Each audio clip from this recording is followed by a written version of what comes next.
Are you ready to branch out, to take a leap of faith, to love yourself and others fully? Then let go of whatever no longer serves you to take action now on Get Rooted Radio with Erica Gifford Mills, living it up, loving it up, and letting it go. Erica will energize and excite you to power up your passionate dream that sets your soul on fire. With Erica's E3 approach, equipping, empowering, and enlightening yourself so you can be yourself for yourself.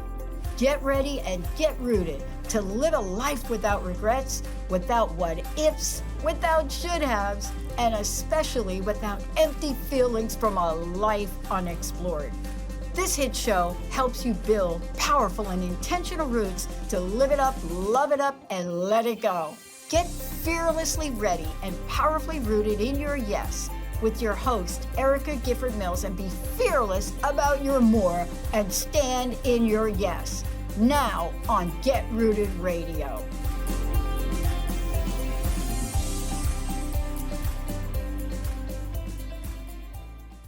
Welcome, everyone. I am Erica Gifford Mills, and you are listening to Get Rooted Radio, living it up, loving it up, letting it go, right here on Transformation Talk Radio. A big shout out to my producer today, Lydia. Lydia, how are you doing? I'm doing good, Erica. How are you doing? I'm doing really well. Summer's, even though it's not officially here, it's officially here in Wisconsin. We've got probably 95, 97 degrees coming our way, and it's going to be a hot few days. But it kind of reminds me of our episode topic today.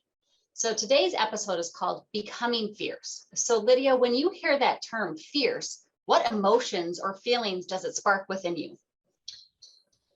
To me, fierce is kind of that very energetic determination. Nothing's going to keep you down no matter what it is. There's almost like a tinge of like fire to it. That's very like, no, you can't stop me. I don't care what you think. I'm going to get it done anyway. I love that. And folks, I did not feed her anything. She did not know I was going to ask her that question, because being fierce is all about being powerful, strong, forceful, passionate, and really about one's fury, right? It is all about living a life out loud, full out, and embodying the beautiful, authentic expression that is you. But how do you know fully, right? How do you fully ignite that flame? How do you know what to do? And today's episode with my guest, Stephanie James, is a guidepost to help you on your journey, a roadmap of sorts to help you take the paths that all lead back to your essential self, that magnificent essence you were born with to shine, exude, and share with the world. And don't we all want that? I mean, I know I do. And there are days where I feel like I don't. And so I think this episode is going to be awesome. So please, if you're not listening live, download the podcast. You're going to want to replay this many times.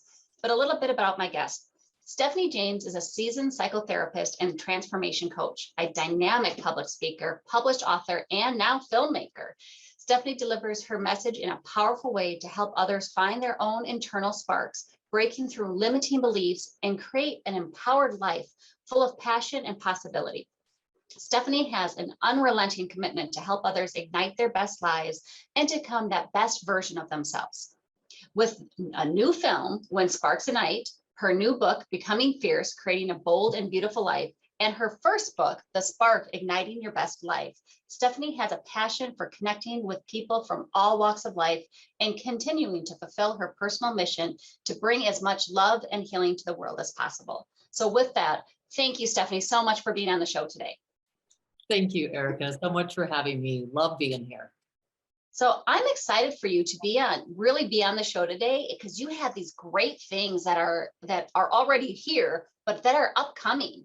I said the new book, the new film. And so tell listeners about your new book, Becoming Fierce, Creating a Bold and Beautiful Life. What does that becoming fierce mean? Yeah, well, I have to show you. I don't have the book cover yet, but this is what it looks like. Oh, it's gorgeous. So when I look at this symbol, to me, that's a part of it. I mean, and this is Becoming Fierce is for men and women, but it's embracing what's beautiful in us. I love what Lauren said in the beginning. It's what's fiery within us. And so it's that passion of purpose. And it's living life full out and living life out loud. And so Becoming Fierce truly is about the different things that I think are important, especially as we know living in the world as it is now. with all the chaos and unpredictability, it's really calling us to become fierce in our own lives, which has zero to do with being aggressive or violent. It really is, right? That empowered, strong self that we can show up and live our most authentic version of us. Like the world needs that from us right now.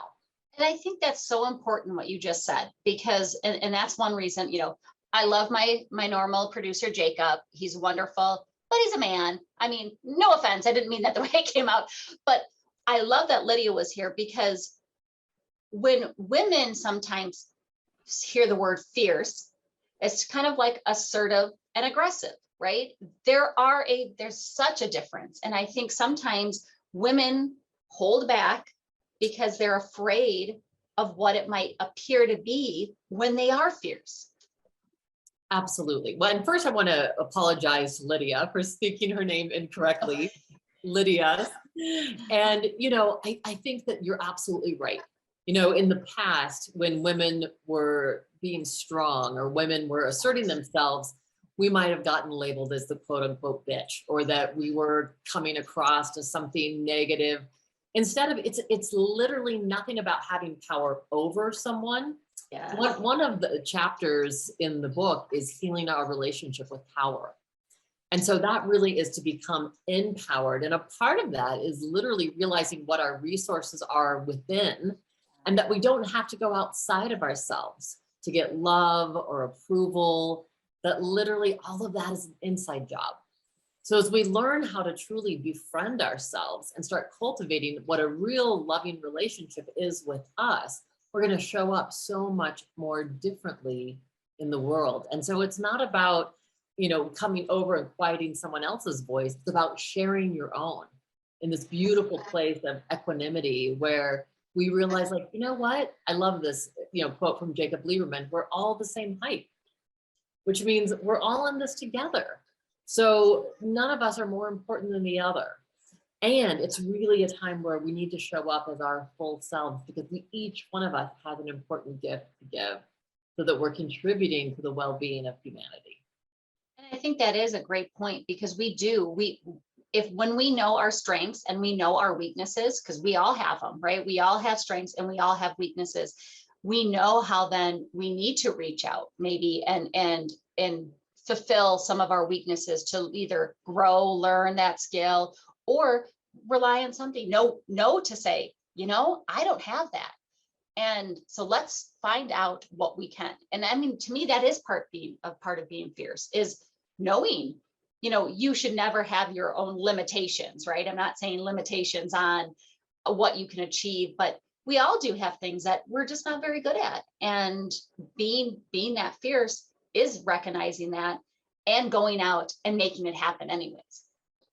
Well, you bring up such an important point, because I think that part of being fierce is actually being with whatever comes up. So in particularly with emotions, I mean, it takes a lot of courage to be with our sadness or our grief or our anxiety or our shortcomings. I mean, there's a huge part of humility in being fierce. Again, it's not power over, or it's not about ego. It's literally living through your heart. And in that, just like you said, we're going to have what might be, we might have some limiting beliefs. We might have things that are still triggered for us. But it's like this fearless inventory where we're willing to continue to go within. We're willing to press against that growth edge that sometimes is really uncomfortable, because we have to look at the things that maybe we've kept as shadows, or we've said, oh, I don't like that part of myself. And it's like, how do I learn how to embrace it all? How do I learn to say, I might not love this part of me, but I'm willing to fall in love with this part. I'm willing to do the work so that I can more fully embrace my whole self. And I think you touched upon it just a little bit about how do we better understand our relationship with power?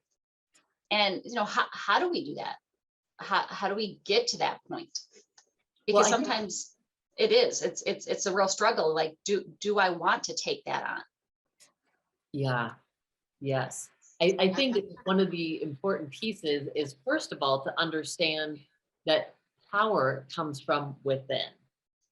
And so there really is a piece to this, that no one can take it from you.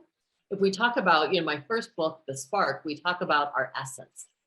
And so our essence is that part of us that nothing, no circumstance, no situation can take it from us.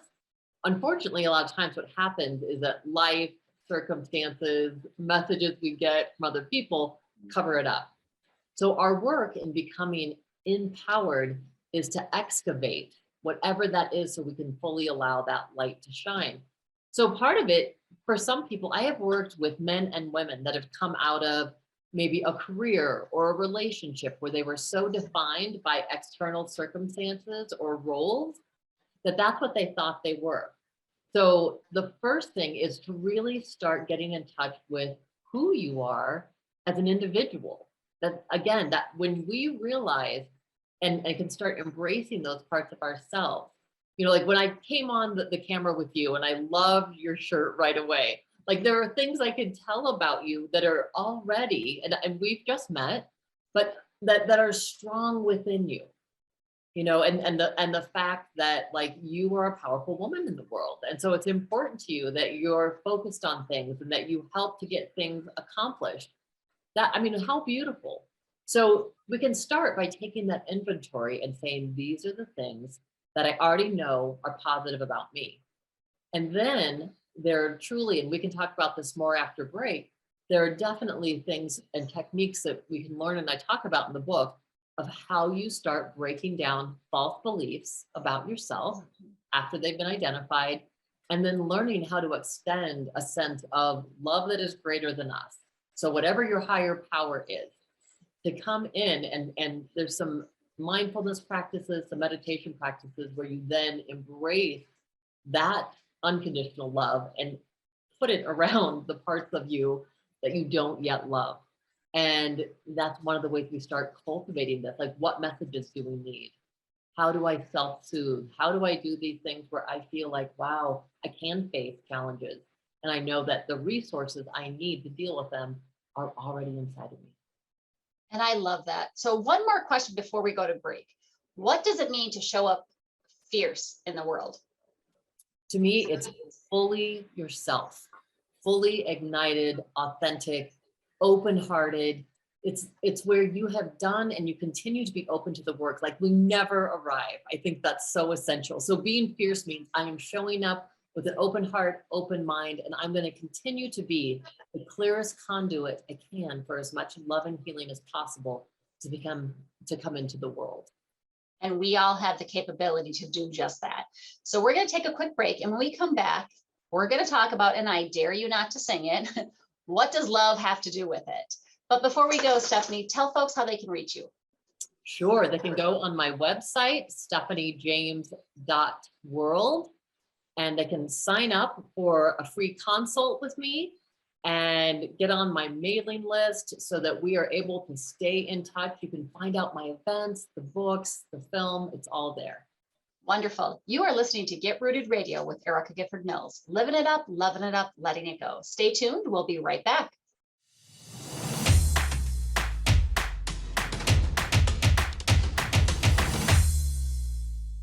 Welcome back to Get Rooted Radio with Erica Gifford Mills. Living it up, loving it up, letting it go. If you missed any portion of today's episode, you can catch it on getrootedradio.com. That's getrootedradio.com. Don't forget to subscribe online to receive the latest news, events, specials, and words of encouragement. Go to getrootedradio.com. Welcome back to my guest, Stephanie James. Stephanie, thank you so much for being with us today. Great to be here. So during the last segment, we talked about becoming fierce. And now you shared your own powerful story in the book about how you learned how to befriend and love yourself. Will you share that story with the listeners? Absolutely. So I have to say that it first started with having what I would call not a perfect childhood by any means, but definitely a blessed, charmed childhood. I had a very, very close family. For 13 years of my life, I was my daddy's girl. I mean, I was one of those little girls that followed my dad everywhere. So if he was in the yard raking leaves, I was right beside him, shoveling them up. If he was, shaving in the morning, I'd be sitting right beside him on the sink, putting the shaving cream on my face and using a plastic toothbrush holder to shave myself too. And so we really had this, tons of family, tons of friends. My parents never fought in front of me. And it was really what I considered, for all intents and purposes, this really perfect childhood, until one night when I was 13 and my younger brother of 10 were awoken in the middle of the night to the sound of screeching tires going out of the driveway. And as we looked out of the second story window, we saw my mother screeching out of the driveway and my father jumping on the hood of the car and pounding on the hood, trying to get her to come out. And unbeknownst to us, my father had told her that he was having an affair and was going to leave. And that moment, it was just like this perfect childhood was irreversibly broken and completely shattered. And so when my father moved out, I naturally went with him because I was a daddy's girl.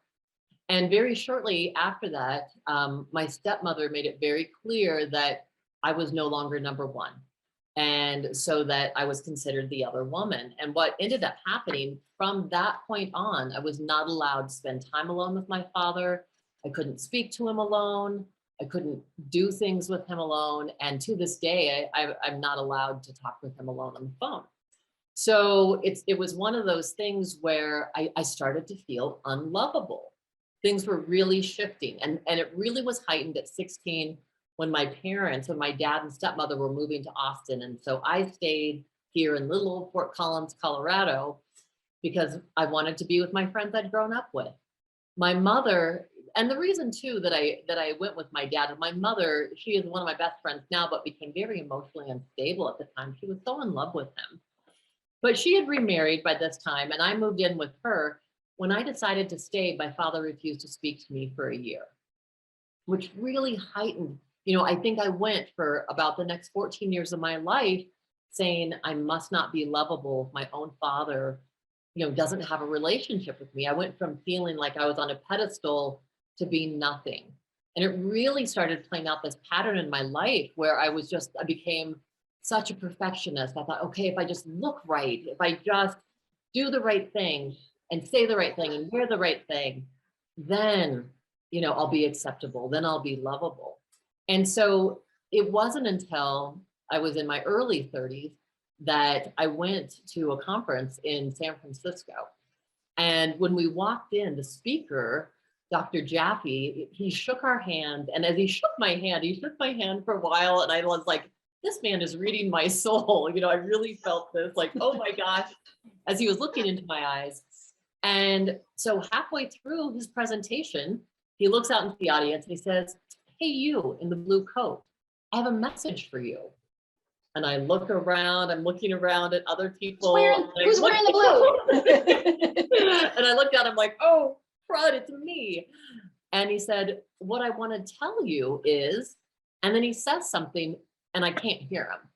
And I asked the woman beside me, did you hear what he said? And she kind of starts to look at me and he kind of laughs and says, my dear, what I'm saying is, and he says it again, and I still can't hear him.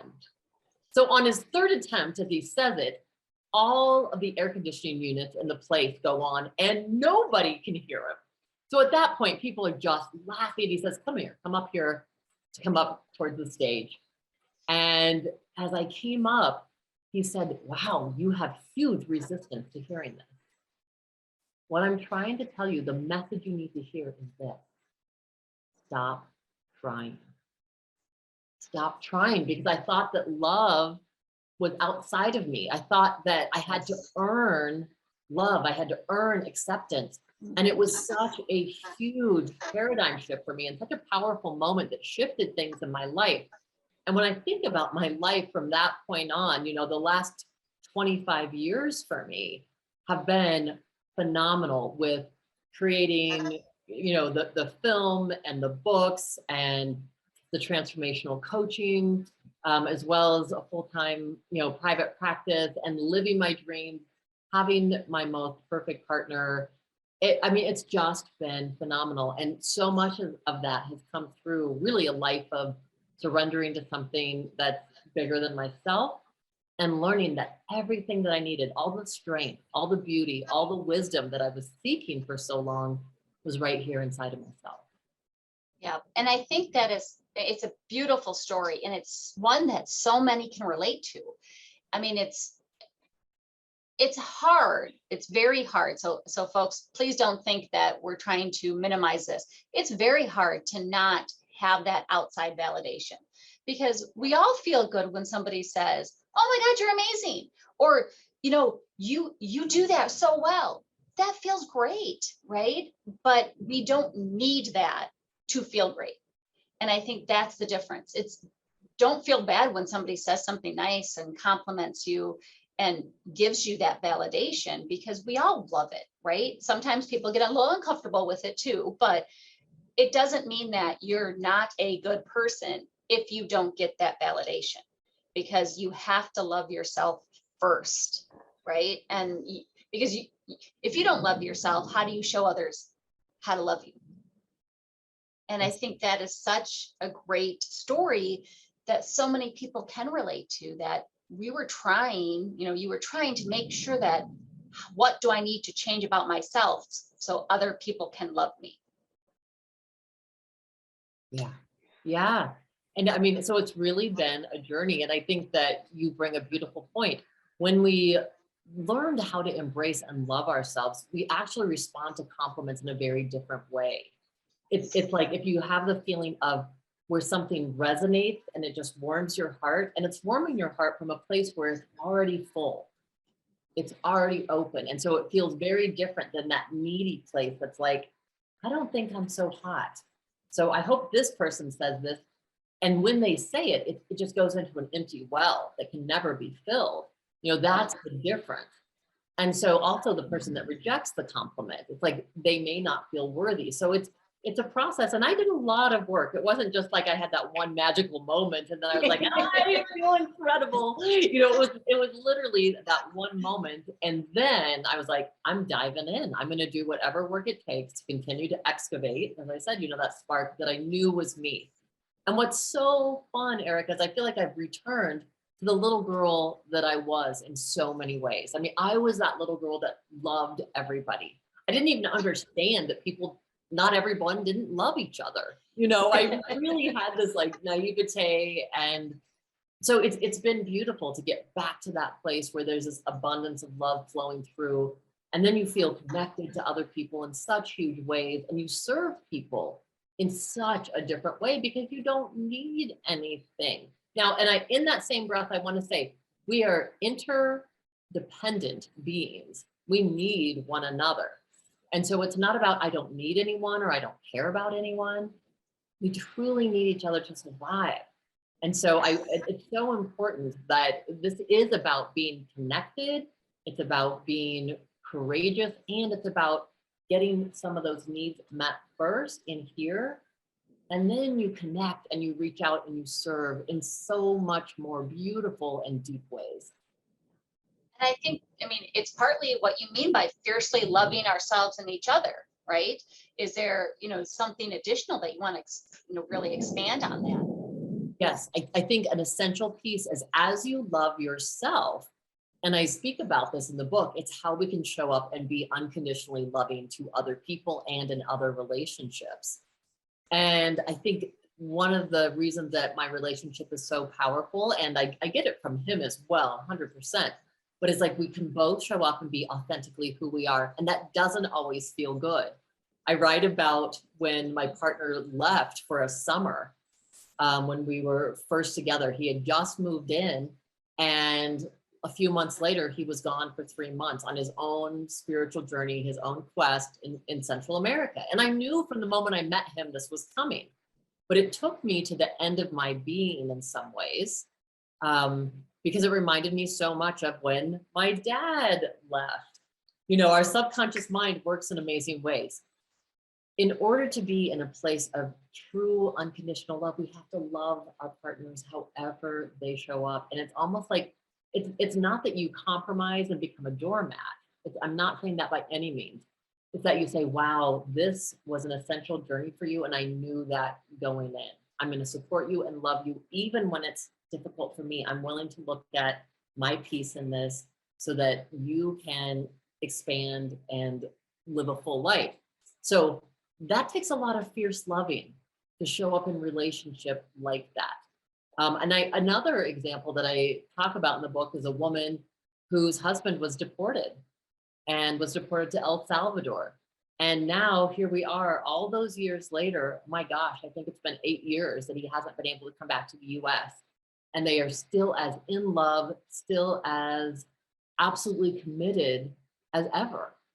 And that's the kind of, fierce love that is longitudinal, that sustains us through whatever the dark nights of the soul or the circumstances exterior that we face. And I think that is a perfect spot to take a quick break. So when we come back, we're going to talk about when sparks ignite. But before we go, Stephanie, tell folks how they can reach you and more about your upcoming releases and events. Thank you so much. Yes. So you can get a hold of me at stephaniejames.world. That's where you can sign up for a free exploratory call. You can absolutely find out about my events, my books, my upcoming film, and see a trailer for it. My film is being released June 24th. It'll be playing 3 different times that day. It will be at 8 o'clock, 3 o'clock, and 8 o'clock Pacific time. And so you just have to go to the Plex network. If you don't have it, you download it. It's on the More You channel. And it's going to be phenomenal. It literally is about the difficulties and challenges we face and how those can become the match point within us that ignites something that then becomes our gift to the world. So with a world-class cast of international thought leaders and presenters, it was an absolutely amazing film. And so I'm so excited to share it. And my Becoming Fierce book is out. It'll be out in 2 weeks. So I'm not sure when this is going to air, but it's going to be out and available at booksellers everywhere. So Target, Barnes & Noble, Amazon, wherever you buy your books. So Becoming Fierce, and with a beautiful foreword by the wonderful Natalie Ledwell, who has done so many amazing things in this world. That is so exciting. And thank you so much. I'm Erica Gifford Mills, and you are listening to Get Rooted Radio. Living it up, loving it up, letting it go. Stay tuned. We'll be right back.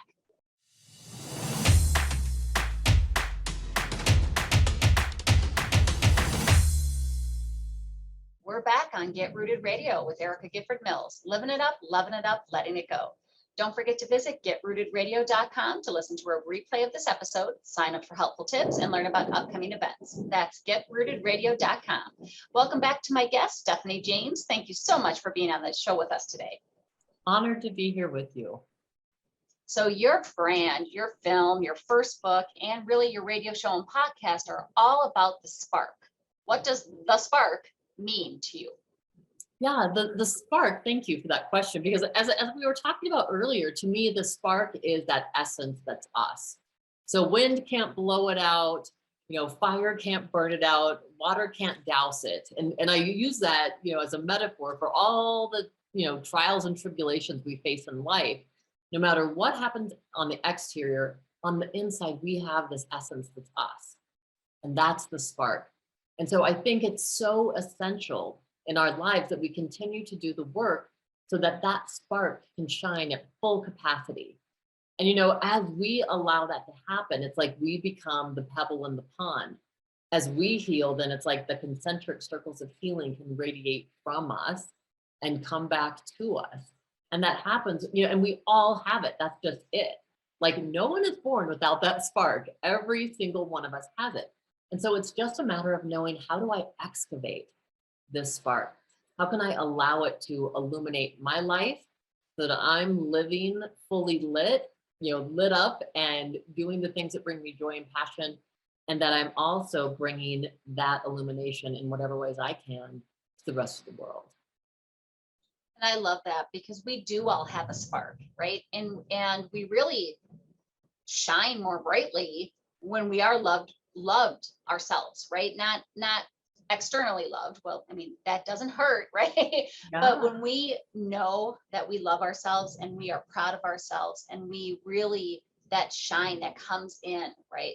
I always think there's a saying, and I'm never going to get it right, but it's that the disco ball effect, right? When you might feel like you're shattered and you might have been broken and you might have all these wonderful pieces, but just think of the disco ball. It's about a bunch of messed up pieces that just shines beautifully. And I think we need to remember that, because we do have that spark, and sometimes maybe it gets a little dull, but we can always revive it. And I love that you say it's in everybody, because I think sometimes people think that they don't have it. I don't have that special little light inside me like other people's do. Well, and all it takes, literally, if you started to practice little random acts of kindness, and that can be as small as like smiling at people, saying hello, greeting people, you start to feel that how people respond to you. And you'll see that it sparks something in them. So as you light up, like you really do have something to give. It's less of an effort than people realize. And so it's not about being famous. It's not about having to do some huge act out in the world. It starts with the smallest act of kindness, with first to ourselves. And then as we can start sharing that with one another. It's the ripple effect, like you mentioned earlier. It's because one little act can go back to somebody, that goes back to somebody else, that goes back to somebody else, right?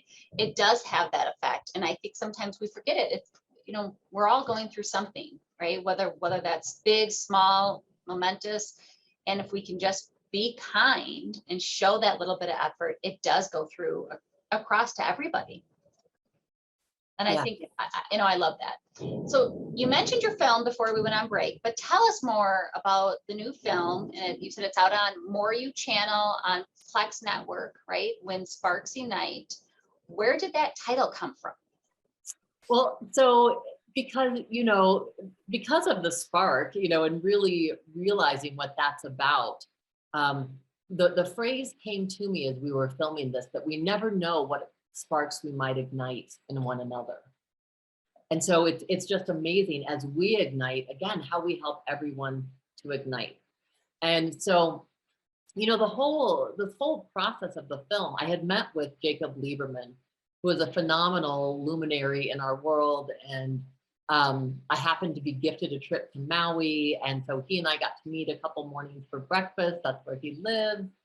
And we just had this instant soul connection. He'd been on my show a couple times, and to be able to be in person. So Jacob was actually the original spark for me. He shared with me that he had this idea for what he called Lights of the Round Table. And it was where people that were luminaries around the world or around the country would get together and have these conversations that were truly about what was important. And he said, I could see you interviewing those people or, doing something with that. Well, not long after that, I came out of a meditation and I had a download that, wow, like I know some of the most brilliant minds and serving hearts on the planet. What if they came together and instead of just having an event where the speakers come and they're on stage for 45 minutes and then they leave, no one connects. What if everyone came 2 days early and we had our own event first?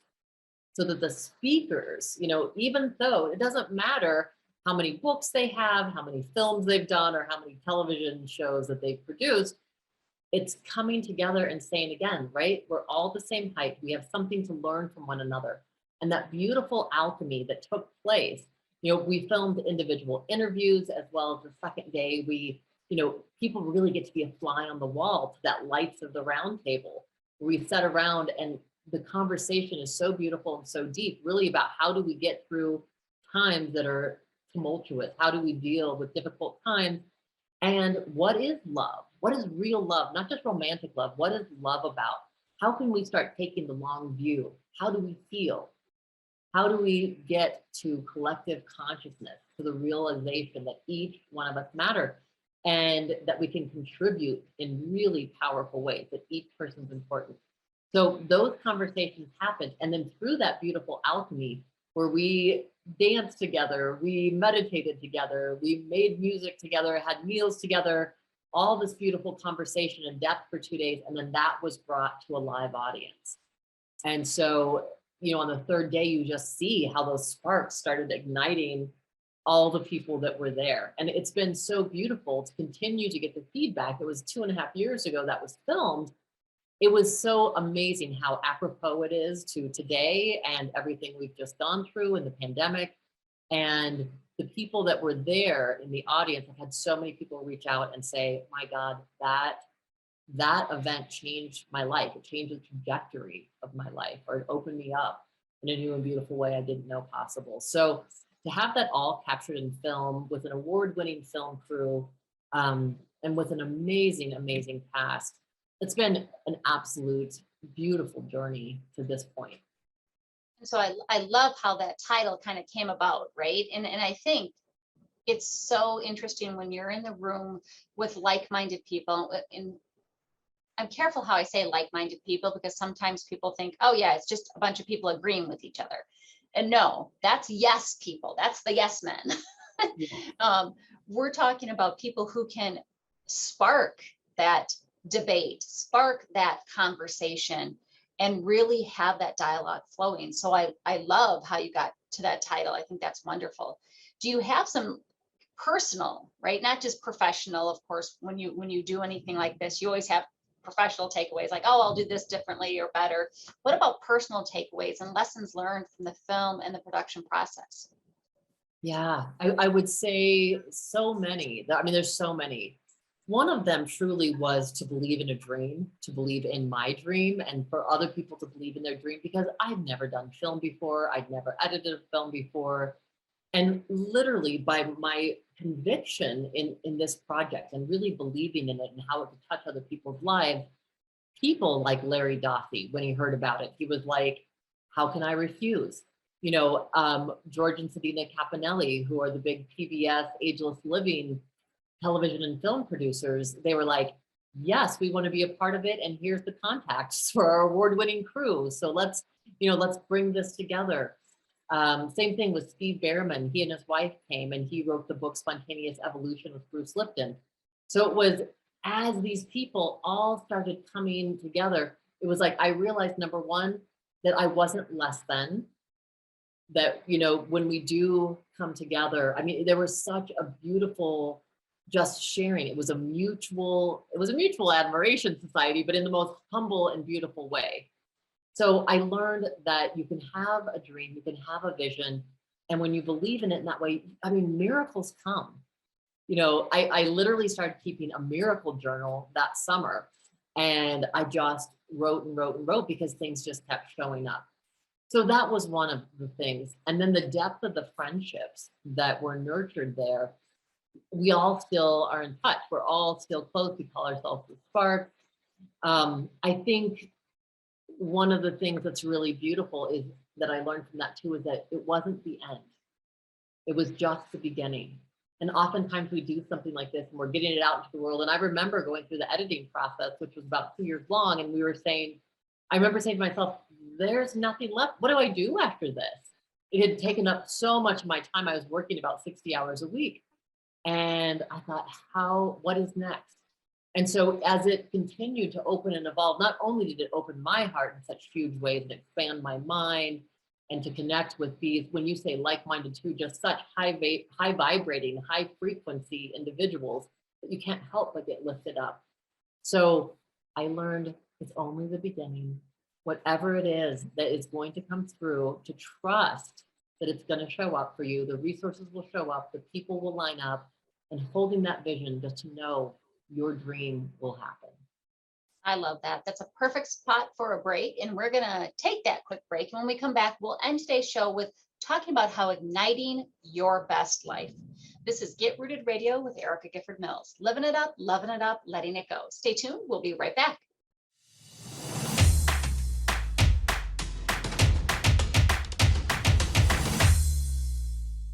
Welcome back to Get Rooted Radio with Erica Gifford Mills. Living it up, loving it up, letting it go. If you missed any of the information during the last segments, go to getrootedradio.com. That's getrootedradio.com to listen to the replay. Don't forget to subscribe, sign up for tips and special events and pricing for upcoming coaching sessions at getrootedradio.com. Welcome back to my guest, Stephanie James. Thank you so much for being on the show today. Thank you, Erica.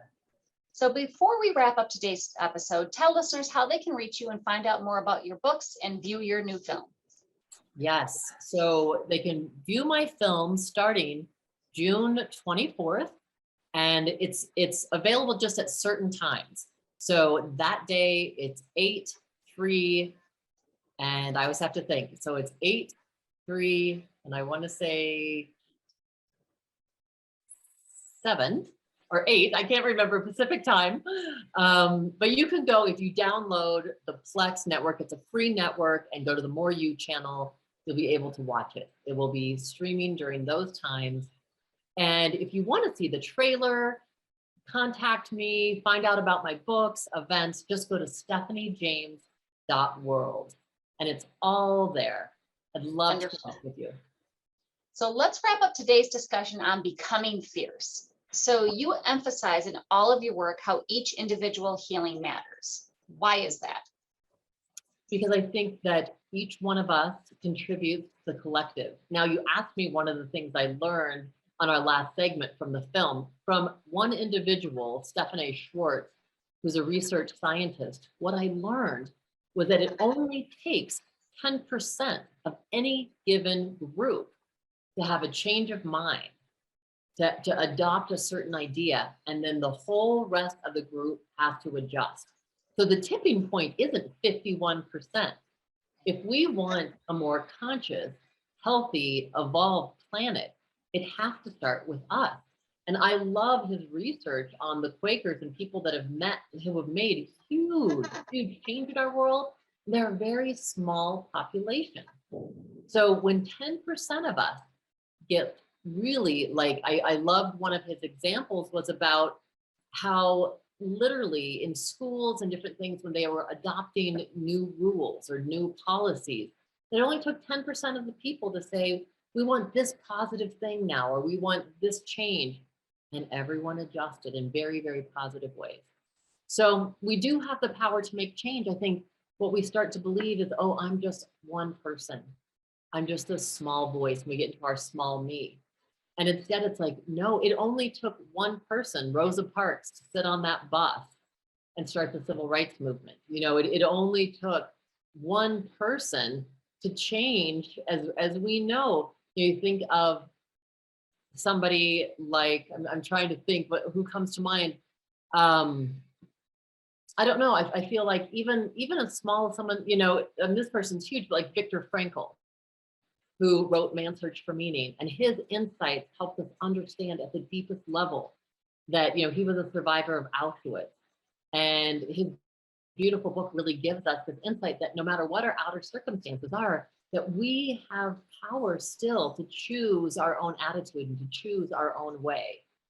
So I think of people like that, Maya Angelou, you know, Martin Luther King. I mean, we could go on and on about all the different people who have one person, you know, Mother Teresa, who have made substantial change in the world. It was one person. So we all have that ability to be that change. And so again, it starts with loving us. Again, it starts with self-healing. When we do that, we are opening ourselves up to being that one. Now, the change might be at first just within our family or small relationships. But again, as you continue to heal, those concentric circles of healing and influence will continue to spread. And so it does make a difference, every single one of us. So I know we're running short on time, so I'm going to ask you a two-part question. It's the last question, but two parts. So what inspires you? And you referenced it, you're not done yet. So what is next for you?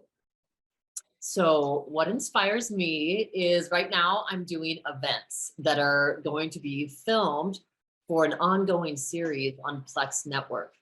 So I'm doing in 2 weeks, actually the same day as the film release, on June 24th, I'm doing the Becoming Fierce Women's Empowerment event. And people can still access information on the website. And that event is going to be filmed by Anna Dara and Film Nest. And so we have 7 different thought leaders from around the world coming to really help the 26 participants that can attend do transformational change, substantial and sustaining change in their lives. And so the series is going to be ongoing. I'm so excited. So every 6 months, we'll be having a new event. We'll be filming that for a 6-part series. so we can help share the wisdom and just the light from so many of these people, and still have, we're going to continue to have that little lights of the round table segment where people can really listen in and get the intimate insight into how these leaders are thinking, how they're growing and evolving, and then how they're sharing it, and how people's lives and your own life can be transformed. That totally lights me up and excites me. I love my individual work. I love my coaching clients. I love just being able to have interactions like this. To me, this is what it's all about. I love that. Thank you again, Stephanie, for being with us today. I truly appreciate it. I feel blessed that you've been on the show. Tell folks one last time how they can reach you and learn about all the amazing things you're doing. Thank you so much, Erica. It's such a joy to be with you. They can find out everything on stephaniejames.world. So you can find out about the books, the films, the events, and how you can contact me to do individual coaching. I'd love to work with you and do transformational coaching. So stephaniejames.world. Thank you. And I want to thank you all for tuning in to Get Rooted Radio. If you missed any part of today's episode and you want to listen again, go to getrootedradio.com for the podcast. And don't forget to tune in the first and third Monday of each month at 5 p.m. Eastern, 4 p.m. Central, and 2 p.m. Pacific right here on Transformation Talk Radio. Before I sign off, remember to ask yourself, am I living a rooted life? If the answer is no, then take action to make that answer a yes. One way to take action is set up your free Empower Hour call with me. No charge, no obligations. Go to getrootedradio.com to find out how I can help you take action. And if you're ready to live, love, and let go, join me for my 12-week signature group coaching series, The Rooted Life. The series will assist you in achieving your goals, moving forward by letting go of those things that no longer serve you, learning to love yourself and others fully, and living life to the fullest. Go to getrootedradio.com to find more about that 12-week series and schedule your free Empower Hour. Thank you for tuning in. Have an amazing day, and I'm looking forward to the next time on Get Rooted Radio with Erica Gifford Mills. Living it up, loving it up, letting it go. Goodbye, everybody. Thank you for listening to Get Rooted Radio with Erica Gifford Mills. Living it up, loving it up, and letting it go. Visit getrootedradio.com if you've missed any part of this hit show, and tune in on transformationtalkradio.com to live fearlessly in your more and powerfully rooted in your unlimited yes. For more information and to work with Erica directly, visit getrootedradio.com. That's getrootedradio.com, and get ready to live it up, love it up, and let it go.